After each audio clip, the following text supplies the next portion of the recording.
Nous étions encore en Italie sur la Via Roma il y a moins de 48 heures. Nous voici de retour en Belgique dans notre studio RTBF pour enregistrer le 5e épisode de notre podcast. On connaît nos classiques, tous sourire, ça va de soi. Après le succès de Jasper Philipsen, un premier monument pour celui qui peut offrir une belle bouteille de champagne. Il l'a peut-être déjà fait à son équipier Van der Poel en remerciement du boulot accompli dans les derniers kilomètres. Il est le plus italien de nos consultants, le plus grand fan aussi d'Adriano Celentano, vainqueur, petit clin d'œil, du Festival de musique de San Remo en 1970. Buongiorno, Gerardo Boulenza. Bonjour mon cher Sam, nous étions au Paradisio les 2 derniers jours, nous voilà à la RTBF 9. Autre paradis. Ses origines portugaises ne l'empêchent pas d'apprécier à sa juste valeur le cyclisme transalpin et sa grande histoire. Bom dia en portugais dans le texte, si je ne me trompe pas, Rodrigo Benkens. Oui, je ne vais pas vous chanter Svalotation, mais j'aime beaucoup aussi d'ailleurs Adriano Celentano. Je n'ai pas choisi ce chanteur-là par hasard. Viva Belgio. Ouais, voilà, effectivement, après cette 3e victoire en 5 ans d'un Belge sur la Via Roma. Et puis il parle toutes les langues du monde, le néerlandais pour interviewer Philipsen, l'anglais pour interviewer Matthews, le slovène, mais là j'en rajoute un peu, pour interviewer Pogacar. Dobro jutro en slovène donc, Jérôme Elguers. Je sais dire merci en slovène, hvala, parce que j'ai fait des vacances là-bas, mais de là à dire que je le parle, non. Bonjour Samuel, bonjour tout le monde. Dobro jutro, il est terminé 3e, donc il a terminé 3e de ce Milan-San Remo après une 5e et une 4e place. Si on calcule bien, il sera 2e l'an prochain et 1er en 2026. Notre ami Tadej Pogacar. Au programme du jour, le débrief de la Primavera en compagnie notamment de notre prestigieux invité. Il sera connecté dans quelques instants. Maurizio Fondriesta, champion du monde en 1988. On s'en souvient et on se souvient aussi de la chute évidemment du regretté Claudic Riquellion. Des nouvelles d'Arnaud Delis qui a effectué un retour encourageant du côté de Denain et de Coxide. Et puis nous préfacerons cette très belle, chargée semaine flandrienne du côté de La Panne mercredi, le Grand Prix de l'E3 à Rolbeck vendredi. Et puis Gand-Wevelgem dimanche. Le débrief donc de Milan-San Remo. On entre directement dans ce débrief et on revoit tous là en fermant les yeux ce final terriblement excitant, les attaques de Pogacar, il y en a eu 2 dans le Poggio, celle de Mohoric, de Sobrero, de Pidcock dans le bas de la descente, le boulot de Stuyven, celui de Van der Poel et puis ce sprint de Philipsen, 3e victoire belge en 5 ans, Rodrigo, sur cette Via Roma. On a envie déjà d'y retourner mais surtout de profiter du moment présent grâce à Philipsen. Oui, sans doute, moi je retiendrai 3 choses. Je dirais 1, qu'on ne vienne pas nous dire dans le futur immédiat ou un peu plus tard, que l'édition 2024 était une édition réservée aux sprinters. S'il vous plaît, tous ceux qui ont vu la course, non, ils étaient 12 seulement à avoir basculé, et Philipsen était à la fin de la première moitié de ce groupe de 12, donc c'est beaucoup plus que ça. 2, moi je retiens des images. Alors, il y a plein d'images pendant la course qui peuvent être décortiquées. On pourrait en prendre entre 10 et 15. Mais l'image, quand même, pour moi, elle se passe dans la minute 30 qui suit l'arrivée. Souvent, quand on est 2e ou 3e, on est déçu. Et là, j'ai vu des images de bonheur. C'est un peu facile à dire, mais des Philipsen de bonheur. Et comme si Philippe sème le bonheur. Et ça, c'est très très rare. C'est très très rare. Les adversaires, un 2e, un 3e. Alors on sait qu'il y a un équipier, qu'il y a un ami. Mais ça, c'est très très très encourageant. Et ça, et c'est ma dernière conclusion, ça en dit peut-être un peu plus sur l'homme, Philipsen, qui est un homme très introverti, qu'en Belgique francophone, on connaît mal parce qu'il ne veut pas s'exprimer en français, il comprend. Et on doit quand même se dire, quand on voit ces images-là, que Philipsen ne doit pas être le gars qu'on croit qu'il est, et que ça doit être un chic type. Mais vous avez eu l'occasion, en aparté, de discuter un peu avec lui. En néerlandais, c'est important, puisqu'il a un petit blocage, alors qu'il comprend assez bien et qu'il est capable de s'exprimer en français, de discuter un peu avec lui, d'essayer de comprendre ce personnage un peu atypique. Il y a quoi chez lui ? Je reprends ce terme, une sorte de blocage, ou alors c'est dans sa nature, rester introverti, rester caché, ne pas s'épancher. Je pense que c'est quelqu'un qui, lorsqu'il est en confiance avec des gens qu'il connaît, peut se lâcher. Ah oui, je crois qu'il peut même faire la fête. Hein. Mais voilà, c'est quelqu'un quand même de très timide en public, qui a peur que ses propos soient mal compris dans une langue qui n'est pas la sienne. Miguel Indurain, au début des années 90, était comme ça. Il comprenait beaucoup mieux le français qu'on l'imaginait. C'est un choix, mais moi je trouve que c'est le genre de personnage qui mérite qu'on prenne le temps de le connaître. Et voilà. Et puis alors, il y a le dernier aspect, c'est aussi un garçon qui évolue à tous les niveaux. Il y a encore quelques mois, il s'occupait pratiquement seul de tous ses contrats, de ses négociations. Maintenant, il a quand même l'agent de Pogačar, comme par hasard son copain, avec qui il joue parfois au paddle. Qui est tombé dans ses bras aussi sur la Via Roma. Exactement. Et puis, il y a Alex Carrera est aussi le manager de Brooks. Et le fait qu'il soit en fin de contrat est peut-être aussi une des explications de ce qu'a fait Mathieu Van Der Poel, car c'est quand même Mathieu Van Der Poel qui a décidé qui a gagné. Hein. Gérard, ce Jasper Philipsen est donc officiellement, mais on le savait sans doute, le sprinter, le pur sprinter, parce qu'il en reste un, du moins pour le moment, qui passe le mieux les bosses. Oui, je pense que il y en a d'autres qui peuvent suivre effectivement, mais c'est un monument du sprint aujourd'hui. Je pense qu'il faut le dire. C'est un garçon qui va sans doute évoluer vers des victoires dans les courses d'un jour. Et donc réellement. Perdre un peu ses qualités au sprint, et comme Van Aert. Peut-être perdre un peu ses qualités au sprint, mais si je m'étais appelé Michael Matthews samedi, il ne gagnait jamais. Parce que les coureurs d'aujourd'hui sont beaucoup trop gentils. Il faut être plus filou. Il suffisait de se déplacer de 10 cm seulement. Ça se jouait épaule à épaule. Et Philipsen, de façon tout à fait normale, régulière, se serait un peu retenu. Il n'y avait jamais qu'une jante de différence à l'arrivée. Ce sont les hautes jantes aujourd'hui, 5 cm. Mais voilà. Aujourd'hui, je constate de plus en plus que ces gars sont tellement respectueux, là où on peut gagner pour la première fois une classique. Ouais, à 34 ans. À 34 ans. Et Gérard, à votre avis, Dans l'autre sens. si c'est Philipsen à la place de Matthews, il ne laisse pas la porte ouverte. Hein. Ah non, il ne laisse pas la porte ouverte, mais ça, on l'a vu autour avec Wout van Aert. Rodrigo, Jérôme Elguers évoquait évidemment, et on doit revenir là-dessus, la prestation de Mathieu Van Der Poel. En effet, sans le boulot de Stuyven en partie, qui a roulé pour son leader Pedersen, et sans cet incroyable dernier kilomètre de Van Der Poel, Philipsen ne gagnait pas. Mais effectivement, on l'a déjà vu sur certains grands tours, Van Der Poel peut se mettre à la planche pour son équipier. Ouais, il peut se mettre à la planche et il peut aussi multiplier les efforts, parce qu'il sort derrière Pogačar dans le Poggio et puis il sort derrière quasiment tous les coureurs qui attaquent entre la descente du Poggio et l'arrivée. Il y a juste le dernier effort qu'il ne sait pas faire, et là c'est Stuyven qui le fait pour Pedersen. Alors évidemment, ce qu'a fait Van Der Poel, c'est admirable et incroyable, mais moi j'ai juste un peu peur qu'on retienne presque plus le travail de Van Der Poel que la victoire de Philipsen. Alors c'est vrai que sans Van Der Poel, Philipsen ne gagne sans doute pas, mais ce qu'a fait Philipsen, c'est aussi admirable, parce que de un, il faut être là, il faut basculer avec les meilleurs, et Rodrigo l'a dit, c'est le seul pur sprinter qui a pu le faire.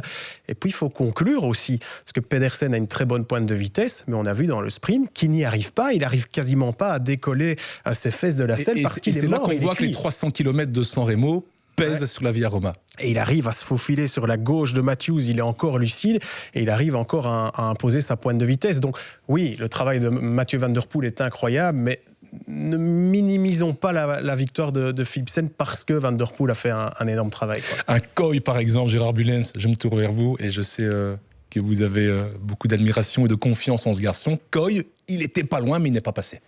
Il n'est pas passé, effectivement, mais il n'a pas manqué grand-chose, et je pense que c'était son premier contact, c'était sa première ascension aussi du Poggio. Il est beaucoup plus jeune, malgré tout, et je pense que cette différence lui permettra sans doute de mieux gérer encore. Mais j'ai quand même remarqué que Koy était dans le coup. Quand on tourne au pied du Poggio, il est 5e, il recule un peu, il est victime aussi, sans doute, comme beaucoup d'autres l'ont été, de l'ennui mécanique juste après la fameuse cabine téléphonique qui n'y est plus, de Ghana, qui crée un trou, et le premier à être rentré à ce moment-là, c'est pas une surprise, c'était Mohoric.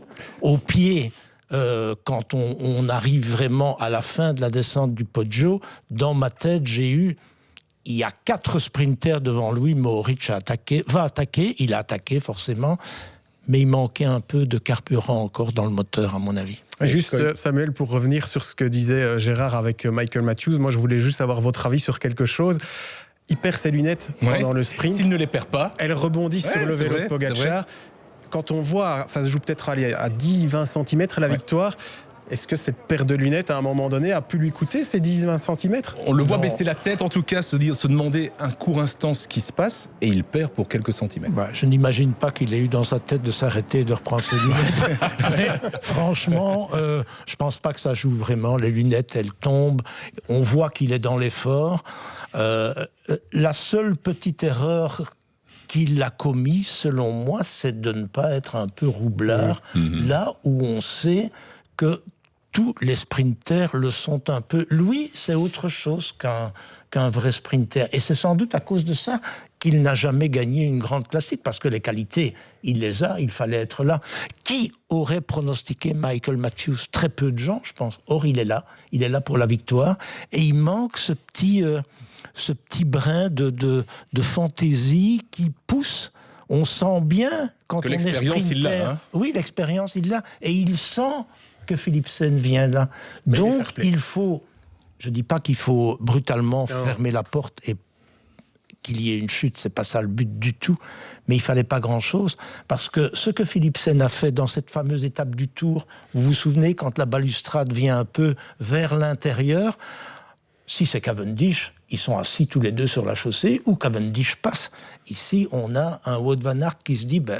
je suis papa de 2 enfants, je ne vais plus prendre ces risques-là. Et ça, c'est la vraie réaction du sprinter. Si vous allez trouver Rick Van Looy aujourd'hui, vous lui posez la question. Il devient fou, parce que Rick, il mettait le coude, il faisait... Mais c'était un vrai sprinter. Rodrigo, vous avez encore un mot ? Oui, par rapport à Van der Poel, j'ai envie de dire... J'ai entendu prononcer le mot sacrifice. Moi, je crois que c'est un vrai chef-d'œuvre, ce qu'il a fait. Vraiment. Et je pense que c'est plus réfléchi qu'on ne croit. Avec tout le respect pour les frères Rotoft, le patron de l'équipe, c'est Van der Poel. Et on le répète dans chaque podcast. Il sait à quel point Philipsen est un gars intéressant pour lui aussi, parce que quand il est à l'attaque et qu'il y a un plan B derrière, il peut dire... Donc, il est en fin de contrat, Philipsen. Est-ce que tout ça n'est pas aussi un moyen de dire on a déjà le début de saison, on est bien, je pense que c'est aussi très bien. Sans doute que Van der Poel devait se dire ce Pogačar-là, si j'arrive avec lui sur la Via Roma, regardez son sprint, peut-être que je le bats pas. Il se sent peut-être un peu moins bon. Et du coup, je trouve que c'est très bien. Et si vous... On va pas reprendre chaque point, mais on parle du Poggio, mais déjà dans la descente de la Cipressa, Van der Poel fait déjà un travail considérable. Regardez quand Pogačar est dans la descente. Il n'est jamais dans sa roue, il laisse 4-5 mètres. Pourquoi ? Parce qu'avec les virages, avec son maillot distinctif, les autres le voient et prennent confiance. Quand Mohoric attaque, il ne bouge pas, c'est pas lui qui bouge les 100 derniers mètres. Même chose sur Sobrero, il fait l'effort. Et Mohoric lui-même le dit, quand je me retourne et que je vois que c'est le champion du monde qui roule derrière, je suis découragé. Il a été très malin, parce qu'en fait, à aucun moment, il n'a bouché le trou directement, si ce n'est sur Pogačar au début de la descente. Mais reste à voir quand il a décidé, de passer le relais à Philipsen. Chef-d'œuvre de Van der Poel, mais j'aime beaucoup encore l'analyse de Jérôme qui dit on n'a pas le droit de sous-estimer ce que vient de faire Philipsen. Je rappelle quand même qu'il y a 3 générations de Belges qui ont échoué, qui sont passés très près. Bonen, Gilbert, Greg Van Avermaet. Avant ça, Museeuw, Van Petegem, et pour les plus anciens, même la période avec Eric Van der Aarden et avec Planckaert, tous ces gars-là ont échoué. Ils auraient pu réussir, ils ont échoué. Philipsen, il y arrive à 26 ans, alors ne boudons pas ce plaisir. Et c'est le 3e Belge en 5 ans après Van Aert en 2020, et on le rappelle, Stuyven en 2021. Notre invité est là, il est connecté, et on va l'accueillir. On va même l'accueillir en italien dans le texte dans quelques instants avec Gérard Bulens. Bonjour Maurizio Fondriest. Le petit mot d'accueil, c'est le plus italien de nos consultants qui va le dire. Buongiorno Maurizio, siamo qui, benvenuto sulla RTBF, che è la radio televisione di espressione francese in Belgio. Ha un gran campione del mondo, ma anche personaggio che ho incontrato verso le 2000 a cambiato, ma di questo parliamo un po' più tardi. Il peut tenir 6 heures comme ça. C'était un très long accueil, apprécié, j'imagine, par Maurizio Fondries. Bonjour Maurizio, comment allez-vous ? Bonjour à tout le monde, bonjour. Vous aimez la Belgique, je le sais. Hein. Que de souvenirs pour vous, évidemment. Ouais. Ah ouais, hein. J'ai gagné les non-occidentales quand j'étais un amateur, sous 23. Une victoire à Tournai d'ailleurs, hein. Jolie petite ville. Ouais, j'ai gagné deux étapes, classement général, donc il y a 2 ans après, j'ai gagné les championnats du monde à Rennes, donc et puis j'ai des amis, Walter Plankheit, il a été mon directeur sportif, sa famille c'est comme ma famille en Belgique, Alan Piper qui n'est pas belge, mais il a vécu et il vit en Belgique, donc j'ai des grands amis en Belgique. Pour moi, c'était les 2 années que j'ai passées chez Panasonic, c'était la plus belle période de ma carrière. Hein. Alors, on va revenir sur le Milan-San Remo d'hier, évidemment, ouais. et nos 3 consultants ici autour de la table, journalistes consultants, ont des questions pour vous. Mais moi, je voulais évidemment, parce que c'est un de mes premiers souvenirs cyclistes de gamin, revenir quelques instants sur votre victoire à Rennes. Vous le savez, nous ici en Belgique, on a été un petit peu traumatisés par la chute de Claudie Criquelion qui évoluait sur ses terres. Hein. Il habitait à 10 km de Rennes du côté de Zacre. Mais vous étiez là, au bon endroit, au bon moment. Vous n'avez rien à vous reprocher dans ce qui s'est passé avec Claudie Criquelion et vous avez décroché la plus belle victoire de votre carrière de façon totalement inattendue. Quel souvenir vous gardez de Rennes ? Est-ce que c'est un souvenir contrasté parce qu'il y a eu la chute de Claudie Criquelion ou alors pas du tout, c'est le plus beau souvenir de votre carrière ? Écoutez, les plus bels souvenirs de ma carrière, c'est la victoire des championnats du monde et la victoire de Milan-San Remo. Parce que à Milan-San Remo, ma première fille est née le matin et l'après-midi, je gagnais Milan-San Remo. Donc, vous pouvez imaginer quelle journée a été pour moi, non ? Et retourner à le championnat du monde, vous savez, je pense que je gagnais les championnats du monde parce que le mars à la Milan-San Remo, le 88, j'ai perdu la Milan-San Remo de Laurent Fignon. Moi, j'ai pensé de gagner facilement le sprint avec Laurent Fignon, un grand champion. Mais dans ma tête, je disais, non, j'étais un néo-pro, mais je disais, lui, il a gagné les Tours de France, donc il est un grand peur. Je peux gagner facilement le sprint avec lui, et j'ai perdu. Donc,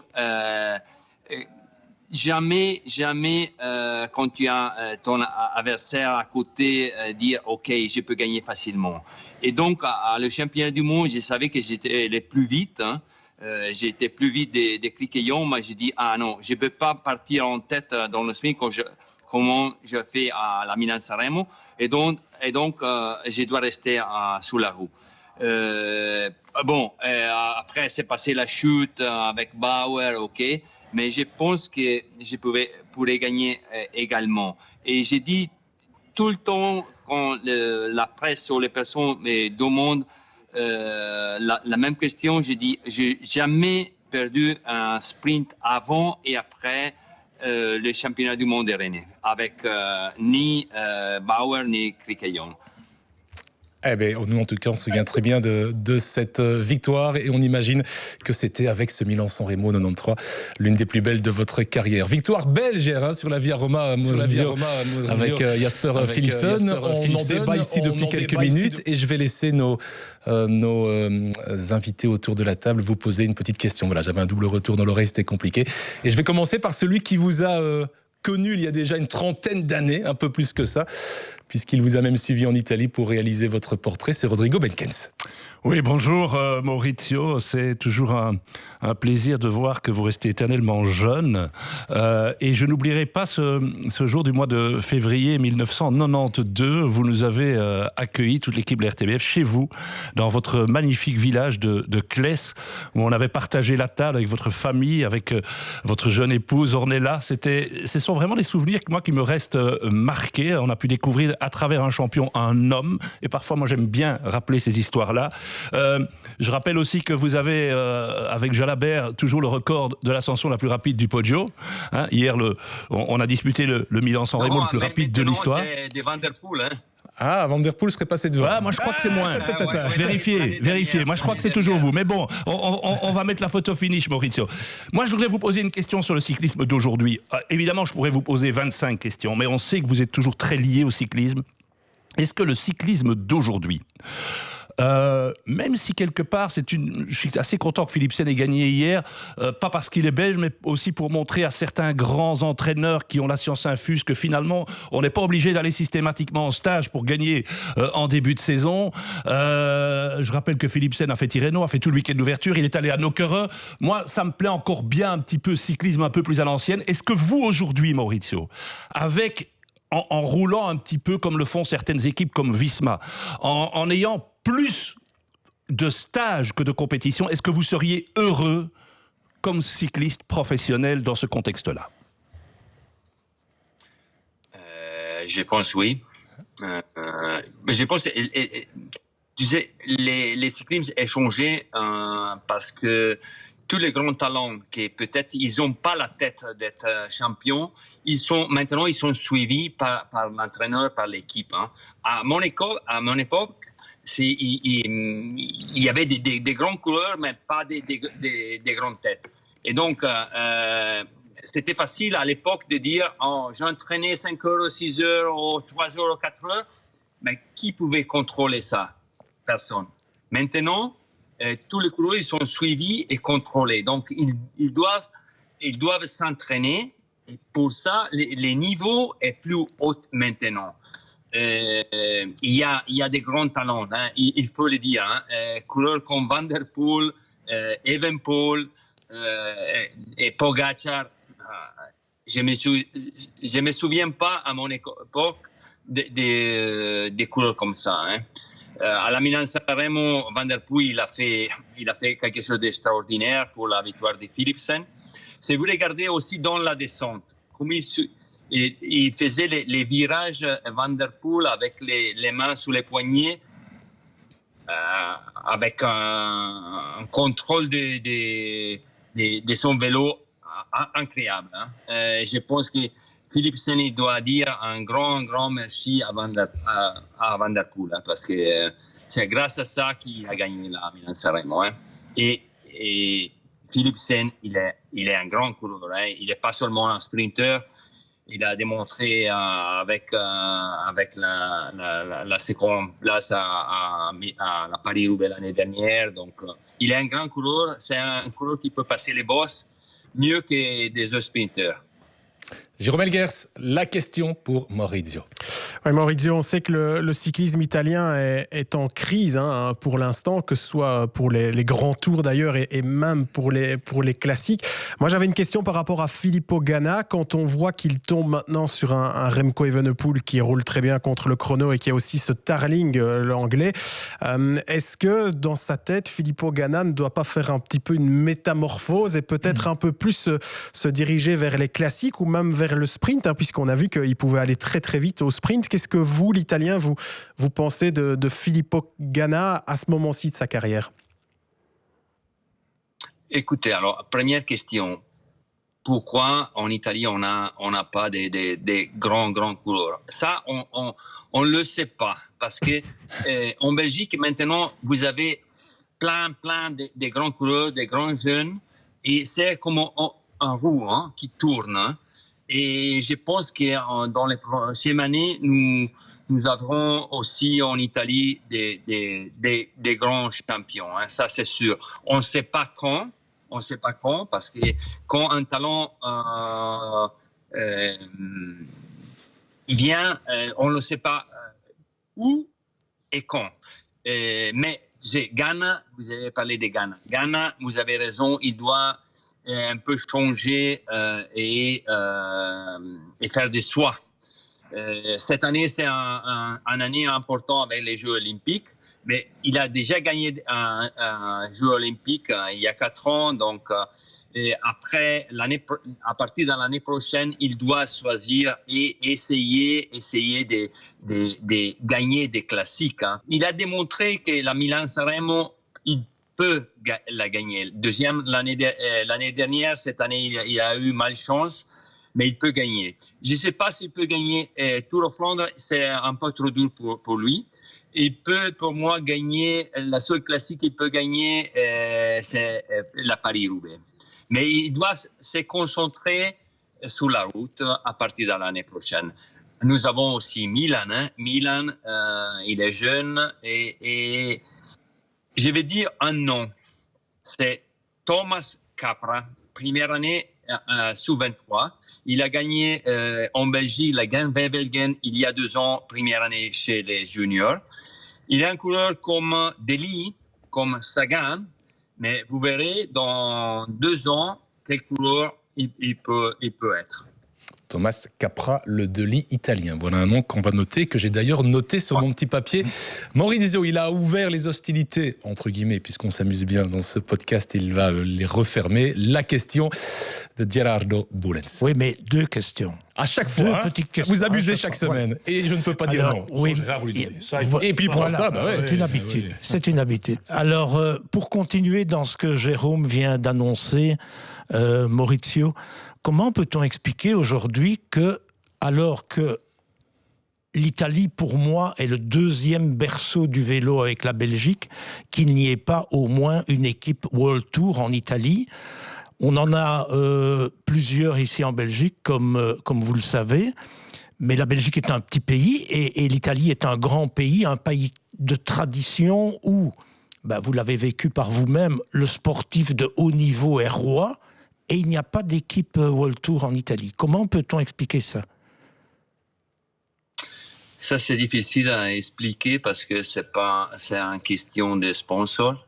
Nous avons des grandes entreprises en Italie, mais je ne sais pas pourquoi ils ne veulent pas investir dans le cyclisme. Ça, c'est la question. Hein. Nous avons Ferrero, Barilla, nous avont des autres grands et je ne sais pas pourquoi ils ne veulent pas investir. Nous avons que 3 Pro Conti, l'année prochaine 4, heureusement 4, mais on a besoin aussi d'une grande équipe. Hein. Mais ce n'est pas l'équipe qui fait les coureurs. Hein. Les talents, j'ai expliqué avant, on ne sait pas pourquoi il y a certains pays qui y a beaucoup de talents comme Slovénie, il y a Roglic, Pogacar, Moric, et il y a seulement que 5 millions d'habitants.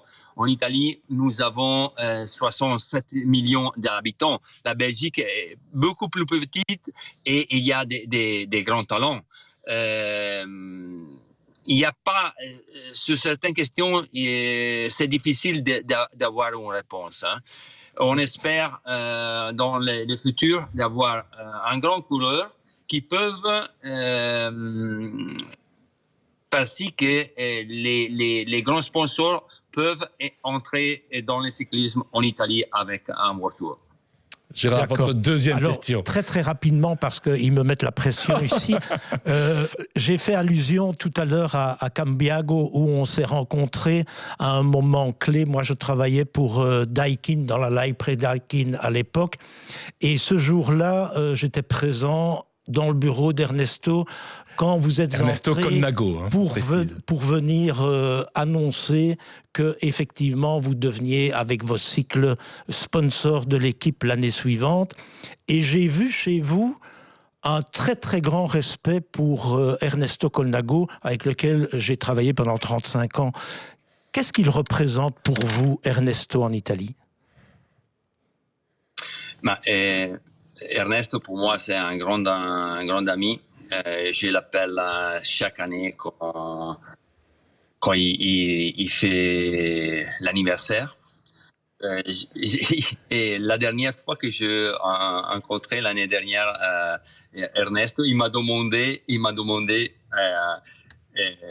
mon vélo de Milan-San Remo, Carbitubo. Et j'ai dit non, parce que lui, il me l'avait donné. Non, parce que j'ai tous mes vélos, non? Et à la fin d'année, j'ai dit à Ernest, OK, les vélos, ceci, c'est le contrat, mais les vélos qui je roule, je veux les garder. Alors, je gardais le vélo de Milan-San Remo, la première 640 qui m'a donné, 93.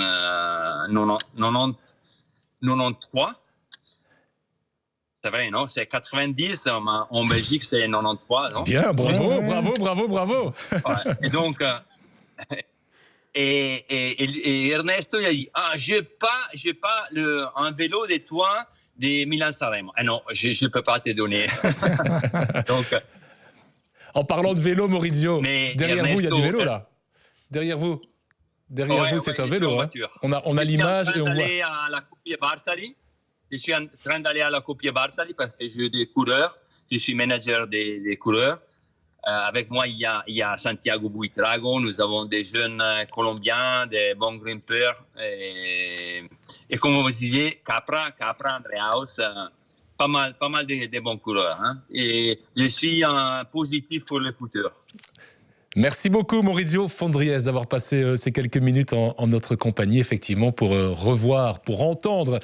Maurizio, on vous renvoie vers les plateformes de téléchargement habituelles de podcasts. Et pour le revoir, eh bien, ce podcast vidéocast sera rapidement disponible sur YouTube et sur Ovio, évidemment. Merci, grazie mille Maurizio Fondries. Merci à vous. Hein. Ciao. Et au plaisir de vous recroiser, évidemment, sur des courses, que ce soit en Italie ou en Belgique. À très bientôt, Maurizio Fondries, et on se souvient de la magnifique année de Maurizio Fondries, il en a beaucoup parlé en 93, vainqueur de Milan-San Remo, vainqueur du Midi Libre, vainqueur de Tirreno Adriatico, vainqueur chez nous de la Flèche Wallonne, très très joli palmarès et un mec vraiment sympathique et on est très heureux de l'avoir eu parmi nous pendant quelques minutes. On revient quelques instants encore sur Milan-San Remo avant d'aller un petit peu plus loin dans la prospection et dans la semaine qui se prépare, une semaine très flamande avec un Van Gils qui termine à une magnifique 7e place, le coureur de l'équipe Lotto Destiny, qui a d'ailleurs, et l'info vient de tomber, prolongé chez Lotto, c'est fait, c'est officiel,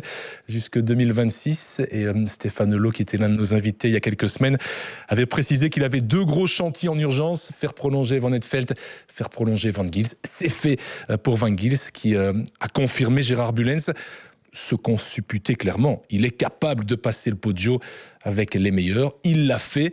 Reste à voir maintenant comment il pourrait un jour imaginer monter sur le podium, va remporter San Remo. Mais là, on se projette un peu trop loin peut-être. Sur le court terme, il a montré toutes les qualités qu'il avait. Et désormais, et j'ai discuté avec des confrères français qui avaient déjà pointé Van Gils dans les outsiders. Donc la presse internationale désormais pointe Van Gils comme outsider sur une course comme San Remo. Waouh! Non, moi je ne suis pas surpris du tout. Je pense que c'est le résultat aussi de ce qu'il a pu obtenir au Strade Bianche. C'est un garçon qui a du talent, il l'a montré déjà l'année dernière, il a eu beaucoup de malchance dans la première partie de sa carrière quand il est passé pro. Il est maintenant dans une spirale dans laquelle il va devoir faire des choix. Est-ce que l'on choisit pour des courses comme Milan-San Remo, qui sont des courses dont la finale est nerveuse et difficile? Est-ce qu'on va plutôt vers des courses à étapes d'une semaine? Je pense que là, c'est l'équipe qui doit avoir ça avec lui, mais c'est un des 10 coureurs belges des 3 années futures. Ça, c'est indiscutable. 5 jours de course en 2024, 5 top 7. Premier du Tour d'Andalousie, même si ça s'était réduit à un petit contre-la-montre de 5 km. 3e d'Estrade Bianche de la Drôme Classique, 5e de l'Ardèche Classique, et puis 7e donc de Milan-San Remo. Samedi, il a re-signé. Bonne chose, mauvaise chose, Rodrigo? Oui, c'est bien. J'étais fort déçu. La première fois de la saison, comme vous l'avez dit, il n'était pas dans le top 5. Donc, voilà, surtout qu'en plus, quand on voit le top 10, comme je l'avais dit dans le direct, il y avait 7 coureurs. Terrible, hein, ce top 10. 7 coureurs vainqueurs de monuments et 2 qui n'ont fait que 2e d'un monument. Et puis, il y avait Van Gils. Et puis, il y avait Van Gils. Non, mais enfin, il a quand même déjà rapporté 730 points cette année. Ça, c'est important. Il faut quand même rappeler que c'est essentiel qu'il est dans une équipe qui n'est pas World Tour. Et regardez le classement de Milan-San Remo pour retrouver trace des 2 premiers coureurs, autres que Van Gils, qui ne sont pas World Tour. Il faut aller chercher Strong, 17e, et Clark, 18e. C'est quand même vous dire si le travail est assez impressionnant. C'est bien pour l'équipe Lotto, et c'est surtout très bien pour lui aussi, parce qu'il y a toujours ce problème dans l'équipe Lotto, que ce soit une course comme Milan-San Remo ou pour amener Delis au sprint, c'est le placement. Il commence dans les 10 derniers au pied. Et l'effort qu'il doit faire pour remonter de la 35e à la 15e place au moment où Pogačar attaque, ça manque de fraîcheur. Donc c'est là qu'il faudra travailler. Mais c'est une équipe qui n'est pas World Tour, c'est pas facile. C'est là qu'il faudra travailler dans le futur pour essayer d'amener les coureurs mieux au moment stratégique, que ce soit la flamme rouge pour un sprinter ou au pied du Poggio.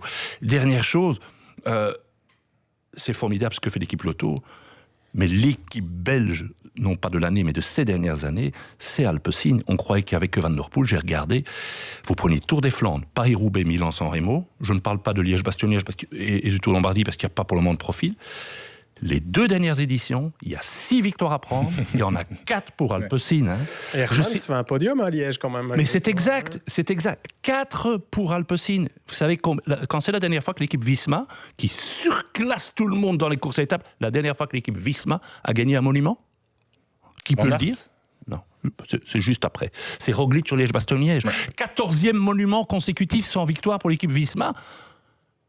Attendez, si c'est Patrick Lefebvre qui fait ça, ça fait la une de tous les jours. C'est vrai. Mais le grand public, je pense, oublie souvent qu'Alpecin est une équipe belge. On a aussi cette image, puisque cette équipe est très attachée à Van Der Poel, d'une image néerlandaise. Avec le nouveau maillot, il y a beaucoup d'Italiens qui pensaient que c'était une équipe italienne. L'équipe Carrera, Claudio Capucci. Un mot, Jérôme, sur Van Gils, et puis on va évoquer son équipier, mais qui n'était pas San Remo, Arnaud Delis. Vendredi, avant la course, à l'interview, on lui avait demandé...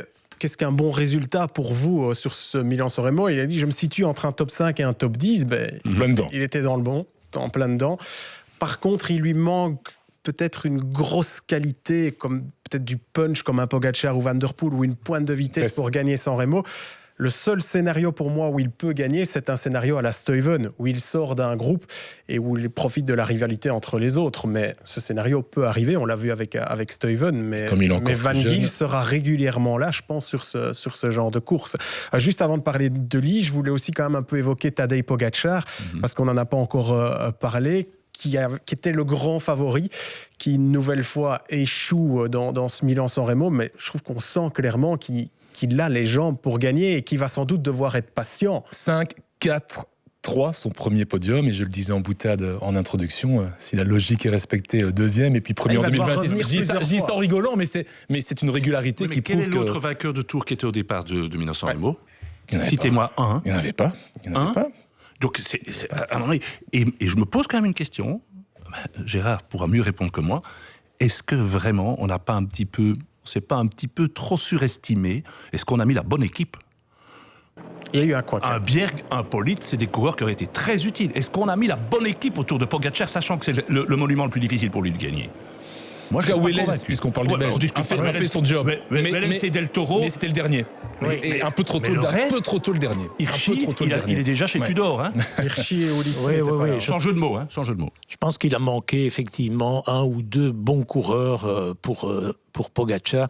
Mais franchement, avec une toute petite réserve dans ce que je vais dire pour Mathieu, Tadej était le plus fort. Ouais. Parce que Tadej a fait le sprint et Mathieu, qui a fait son travail, qui a dû faire les efforts. Mais il l'a reconnu, Mathieu Van Der Poel. Oui, absolument. Il l'a vraiment reconnu. C'est sans doute parce qu'il l'a ressenti. Voilà.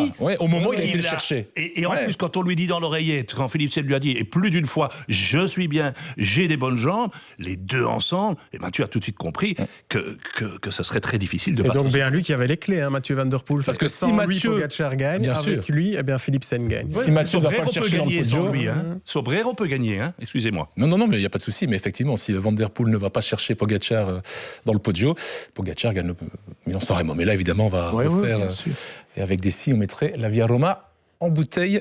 La page Delis, la petite page Delis hebdomadaire, Arnaud Delis. Alors, rassuré ou pas, Gérard Bullens, je rappelle quand même les 2 courses qu'il a disputées du côté de Denain, où il est tombé, mais où il termine 4e, et puis la 5e place du sprint à Coxide, derrière Mozzato, Groenewegen, Tyson et Consoni. Oui, dans un sprint qui était quand même tout sauf régulier, celui-ci, quand j'ai dit qu'à Milan-San Remo, ils étaient gentils, de ce côté-là, ils n'étaient pas du tout. Mais ils ont mis les méchants de l'autre côté. Ça fait partie du cyclisme. Non, je pense que c'est assez rassurant de voir ces 2 sprints dans les conditions dans lesquelles ils ont été disputés. On a vu que Arnaud était fort, était costaud, que le travail de l'hiver avait quand même porté ses fruits. Il a eu de la malchance au début. On sait qu'un coureur comme lui, et on l'a vu au Samin, peut être très très nerveux si ça ne réussit pas. Espérons que ça va réussir au plus vite. Une belle victoire va déclencher une spirale positive pour lui et je pense que tout sera sur la bonne voie à partir de ce moment-là. Jérôme, je reviens vers vous puisque la semaine dernière, vous évoquiez cette volonté dans son chef de redescendre dans des courses de moindre importance, et je mets des guillemets. On avait fait la comparaison avec David Goffin, redescendre en challenger pour retrouver le goût de la victoire, retrouver la confiance. Est-ce que l'exercice ici a fonctionné pour Arnaud Delis ? On n'est pas dans sa tête, mais est-ce que sur base, vous avez vu comme moi les résultats et le final des courses sans doute, est-ce que l'exercice peut être transformé en essai ? Il n'a pas gagné. Est-ce que l'essai peut être transformé en victoire ? Je pense que lui, il allait là surtout pour gagner. Il n'a pas gagné, mais il était là. Donc, quelque part, mentalement, il s'est rassuré. Dans les jambes, surtout, il s'est rassuré et il nous a rassurés parce que l'image qui a fait le tour quand il passe de la bordure à l'autre, c'est quand il saute d'une bordure à l'autre en se battant et presque en démolissant son vélo. Donc là, on a quand même la preuve que les jambes sont là et j'imagine que ça l'a rassuré aussi, lui, de voir que la condition était là. Mais ce qu'il faut se dire aussi, c'est qu'il n'a que 22 ans, il a eu 22 ans la semaine dernière. Nous, en tout cas, on lui demande pas de déjà gagner une classique flandrienne cette année. Il a le temps, mais attention, c'est lui qui a dit je veux gagner une classique flandrienne. Il se met trop de pression. Il a le temps, il a 22 ans. Hein. Rodrigo, la bordure, vous l'avez vu comme moi. L'effort, il est phénoménal. Il est inouï. C'est déjà pour moi l'image de ce début. Une des images de début d'année. Pour ça, moi, c'est l'image. Ouais. Parce que ça, à part peut-être le tout grand Bonnen hors caméra autour du Qatar à l'époque, quand il y avait beaucoup de vent, c'est tout seul comme ça, c'est hallucinant. Le dernier qui a fait ça, c'est d'ailleurs Sagan au championnat du monde au Qatar, qui était sorti de la bordure et qui avait fait péter Greipel derrière lui. Et est-ce que le fait qu'il ne soit pas dans la première bordure au bon moment font tirer des conclusions? Non, moi j'en tire pas des conclusions parce que j'ai pas vu la course, donc moi quand j'ai pas les éléments, je suis très prudent. Ce qui est certain, c'est que comme l'a bien dit Jérôme, il vient d'avoir 22 ans. Nous, on lui demande pas non plus. On est bien clair, Arnaud, si tu nous écoutes, on ne te demande rien. On ne te demande rien. Attendez, évidemment, le vrai test où on peut pas se cacher, ce sera samedi à Rolbeek. Mais vendredi. Vendredi, pardon. Si vous y allez samedi, avant, vous allez louper la course. Oui, mais c'est pour ça. Ce sera vendredi à Rolbeek. Si on va samedi à Rolbeek, on va avoir un problème.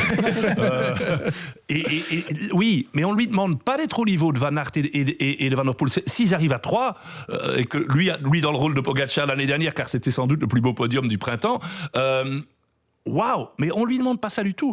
Moi, j'aurais bien aimé le voir, par exemple, mercredi. Mais ok, les choix, ils les font ensemble. Non, mais ce qu'il a fait là, c'est... À partir du moment où Arnaud reste debout, reste sur son vélo, et qu'il est bien emmené, il va gagner 2 fois sur 3. Parce que quand il est tombé à Denain, on s'est dit, mais c'est pas vrai, ça nous fait penser à Julien Alaphilippe qui est dans une mauvaise période. Quand on n'est pas bien, on tombe. 1 fois, le Samin, 2 fois à Denain. Oui, certes, mais moi j'aime bien toujours de savoir pourquoi il est là où il est quand il tombe. C'est-à-dire au Samin, à aucun moment, l'équipe Lotto, qui était la favorite, n'a pris la course en main. Okay. Pourquoi il n'est pas là de Denain. Pourquoi on ne le met pas devant? Parce que là, il était devant à Denain. Hein. Oui, mais là, le coup de Kung, c'est quelque chose qui peut évidemment, tout le monde. Et là, évidemment. Et je vous assure que le premier malheureux qui en a connu des drames ces dernières semaines, c'est évidemment Kung lui-même qui va peut-être le payer alors qu'il arrive dans ses courses de prédilection. Mais à un moment donné, Arnaud, il doit être devant. Sur ces courses-là, il doit être devant. Mais un peu comme Van Gils, vous avez évoqué Van Gils et son placement au pied du poteau. Mais c'est une équipe... On est dans l'apprentissage. Oui, mais je pense que la priorité dans le recrutement, ce sera de trouver des éléments qui ne sont pas nécessairement des finisseurs ou des poissons pilotes et derniers, mais des situations intermédiaires, des gars qui peuvent placer, et ça coûte cher. Et ça coûte cher, et on n'a pas beaucoup. Qui peut se payer un Polite Gérard, excité avant cette semaine belge. On connaît votre amour pour l'Italie, pour Milano-Sanremo. On revient en Belgique, les pavés, le vent. On rappelle la panne mercredi, le 3 vendredi, Gand-Wevelgem dimanche. On entre dans, je redeviens sérieux, je vois un grand sourire quand j'évoque évidemment l'Italie et l'excitation pour les courses belges, mais on entre vraiment dans les classiques. Par la force des choses que l'on aime, nous les Belges, ces classiques flandriennes, ces pavés se vendent. Oui, dites pavés, effectivement, ben oui, bien sûr, l'envie d'y être, d'être mercredi déjà, l'espoir, tous les coureurs vont me tuer après. C'est qu'il y ait du vent et de la pluie. Beaucoup de vent, de la pluie, je ne demande pas, parce que la pluie fait glisser, du vent. Tandis que du vent peut jouer un rôle particulier. On se souvient de l'édition de l'an dernier. Et puis de voir ce Grand Prix E3 qui, pour moi, si on met le Tour des Flandres sur le côté, reste au niveau des courses pavées la plus belle. Et félicitations à Monsieur Coussens d'avoir réglé la course pour avoir le podium qu'il a eu l'année dernière. Ça, c'était extraordinaire. Jérôme, j'évoquais le podium de l'an dernier de la panne, victoire de Philipsen, dans le vent justement, il y avait de la pluie aussi ce jour-là. On a l'impression que cette course aussi, qui sur papier peut-être est destinée aux sprinteurs et qui avance disputée par étapes, est devenue, et elle a d'ailleurs le statut World Tour, une course importante du calendrier. Elle va vraiment le lancer et non pas le lancer comme une sorte de petite répétition, c'est une course aussi qu'on veut aller chercher. Oui, parce que la start-list est intéressante, mais on a vu l'année dernière que les conditions météo peuvent quand même tout changer. Hein. Théoriquement, c'est une course qui arrive au sprint, presque un championnat, peut-être pas du monde, mais un championnat du sprint. La start-list est énorme. Et dès qu'il y a du vent et ou de la pluie, ça change tout. Donc c'est ça aussi qui est assez chouette, je trouve, avec cette course-là. Rodrigo, 3 courses en 5 jours, je ne dis bien, de mercredi à dimanche. On n'aime pas tirer trop d'enseignements trop vite, mais dimanche soir, on y verra sans doute un petit peu plus clair sur les forces en présence. Moi, je pense vendredi. Gand-Wevelgem, c'est encore un autre registre. Il va y avoir des coureurs comme un Merlier, un Philipsen, qui objectivement ne peuvent pas gagner le Tour des Flandres. Donc, dans la perspective du Tour des Flandres, systématiquement, le gars qui n'est pas bien à Harelbeek, vous l'oubliez pour le Tour des Flandres. Donc, c'est très stressant. Il y a parfois des coureurs qui font l'impasse, ils ne sont pas très nombreux, et qui viennent avoir un game. Mais ici, tous les favoris du Tour des Flandres vont être là. Et à Harelbeek, c'est une répétition générale. Et psychologiquement, d'ailleurs, regardez, il y a parfois des courses, je ne citerai pas de coureurs ni de noms, dans lesquelles des grandes courses sur lesquelles on fait des cadeaux. À Harelbeek, on n'en fait pas.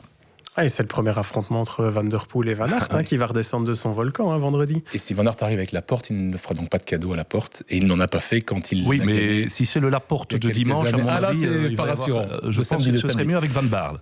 Vous avez un problème avec les jours aujourd'hui, Rodrigo. C'était samedi, San Remo. C'était samedi. Ah oui, vous avez dit dimanche. Mais c'est pas grave. Peut-être qu'il n'était pas bien dimanche. Il n'était pas bien dimanche non plus. Vu sa tête quand il a lâché dans les Capis d'ailleurs. Non, je plaisante. Avant la Cipressa, Laporte. Mais pour revenir sur Philipsen et sur le résultat de l'année dernière, Philipsen, dans les conditions de l'année dernière, a prouvé qu'il était beaucoup plus... Moi, je pense qu'il a passé un cap ce jour-là, oui, et aux yeux aussi des observateurs que nous sommes. Et on a souvent évoqué cette course, et on est souvent revenu pendant la saison sur cette victoire de Philipsen. Le petit jeu des pronos, vous avez bien travaillé, et surtout... Il y en a un qui est très fier ici, puisqu'il y a eu un changement en tête du classement, mais celui qui est en tête du classement, on rappelle la règle, est le premier à se lancer pour la course suivante. Et donc, on rappelle le podium de Milan-San Remo. Le podium de Milan-San Remo, 1, Philipsen, 2, Matthews, 3, Pogacar. Rodrigo Benkens avait pronostiqué Philipsen, Pedersen, Pogacar. Très déçu par Pedersen, qu'il soit écroulé comme ça. Franchement... 8 points marqués par Rodrigo Benkens. Gérard Bullens avait pronostiqué Koy, Van Der Poel, Pogacar, et donc 2 points grâce à votre copain Pogacar. Samuel Grulot avait pronostiqué Van Der Poel, Pogacar, Pedersen. J'ai 1 point. Ouf! Avec Pogacar, mais mauvaise place sur le podium, mais un petit point malgré tout, comme le stipule le règlement. Et là, le leader a vécu un petit week-end plus compliqué. Jérôme Elguers, Pedersen, Milan, Van Der Poel, 0 points.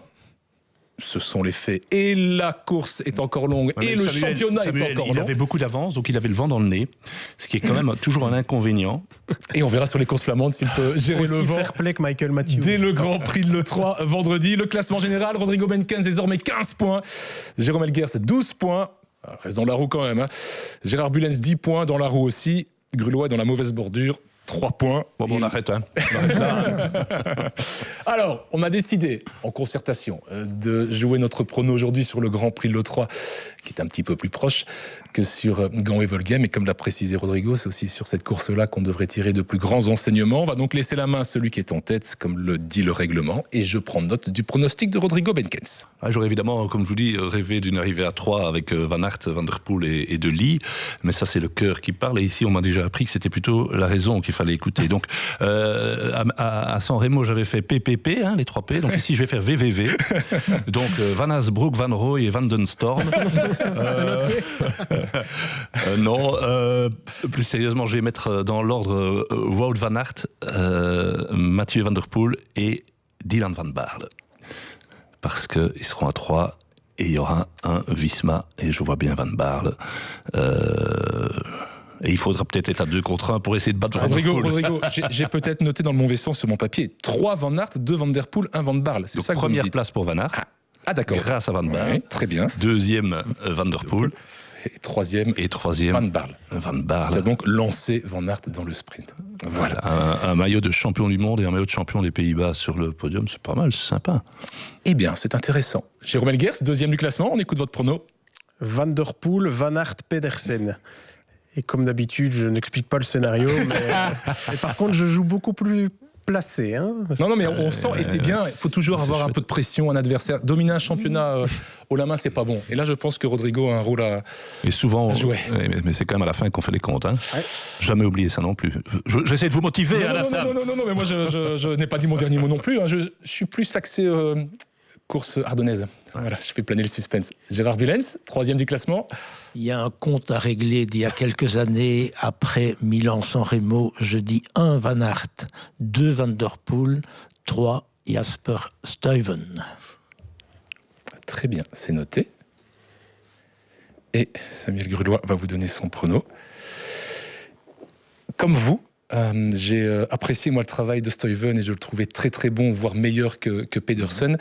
Et donc moi je mets Stuyven en 1, tant qu'à jouer, qu'importe, mais soyons fous. Stuyven en 1 et très sincèrement, et je pense que vous ne me direz pas le contraire, il a le potentiel pour aller gagner un Grand Prix de l'E3. En 2, là je vais vraiment vous surprendre, parce qu'il m'a rassuré et que j'aime bien le garçon. Le taureau de l'Écheret. Bien non. Oui, mais il m'a rassuré aussi. Il m'a rassuré. Mais sur ce Grand Prix de l'E3, Alaphilippe. Oui. Oui.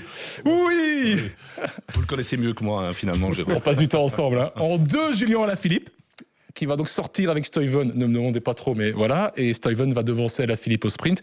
Et puis derrière, pour régler le groupe des poursuivants, Van Aert.